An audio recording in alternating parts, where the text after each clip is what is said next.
What is up, AWTV? Welcome back to a hot tutorial. Today is the Cheat 9 D-leg twist or Cheat 9 double leg twist.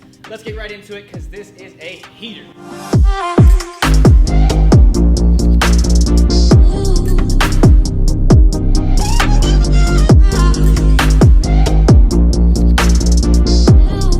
All right, first things first, story time.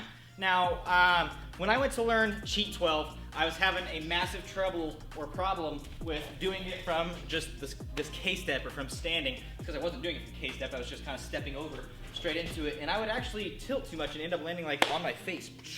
Not fun. So I started to dial back a little bit. Why is it that I can't do it standing, but I can do it or even get closer to it or better at it when doing it from scoot or butterfly twist? Okay, I was analyzing the steps and the feet and what makes that momentum happen before, and it's that this right leg and everything comes down from scoot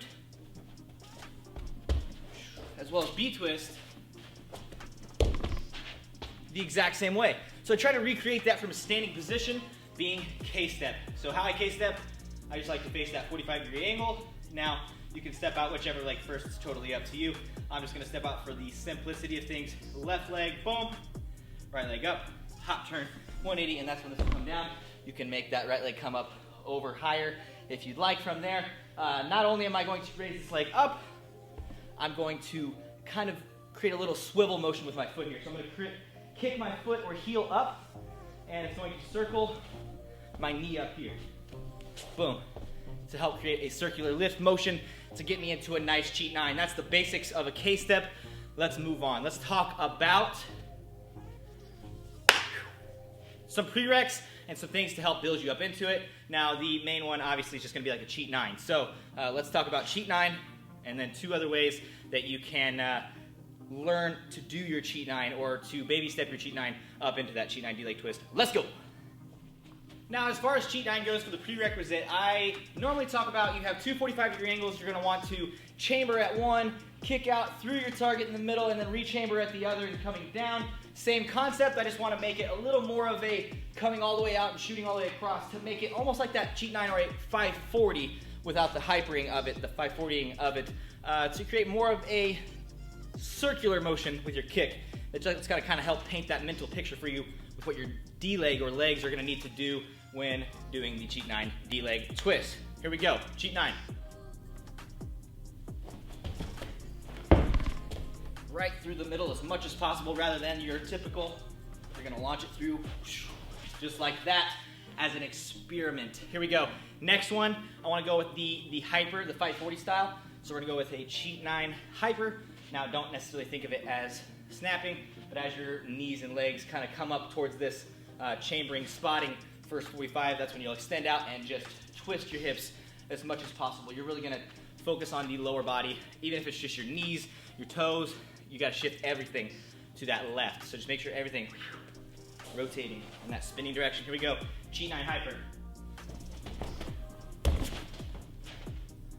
Next up on our list, we got Cheat 9 D-leg, but before we get into that, I just want to talk about, you can even just use this as a drill, just lay down on the floor and just work your legs from one side directly to the other, and then try to do it without your arms.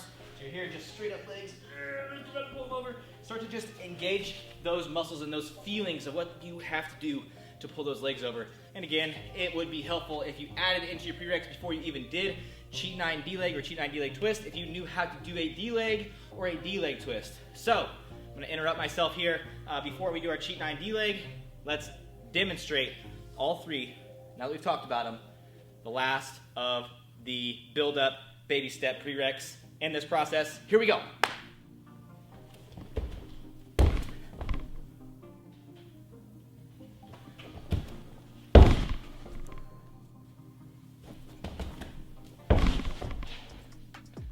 Now, one element you might feel like is missing from this trick or this build-up process is Cheat 12. Feel free to add Cheat 12 to your build-up process if you feel like it's gonna help you. I personally don't feel that it's necessary whatsoever with this move. They may seem like they're close in relation, but personally to me, the way they feel, two different tricks completely, just both done from K-step. So, up to you, personal reference, personal choice.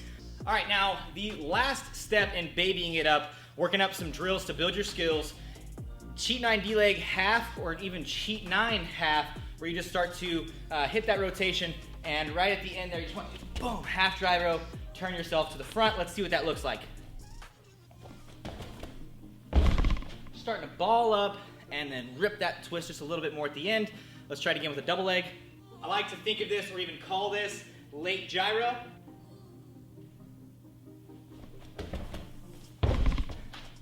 Now I find things like the late gyro and the little half and those drills to be extremely beneficial because they start to help you and tell you, find out when you need to set that D-leg up and when you need to let it go.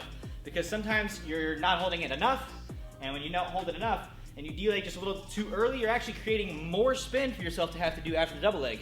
So we want to try to hold on to that double leg as much as possible so that once we get to a certain point, it's actually a little bit less spinning, or our hips have started to at least create that spin as they have made it over that hump, I like to call it, or that hill. So that being said, use those drills, build those skills. Cheat 9 D-leg twist tutorial. Hope you all enjoyed it. Tune in for more AWTV. Signing off.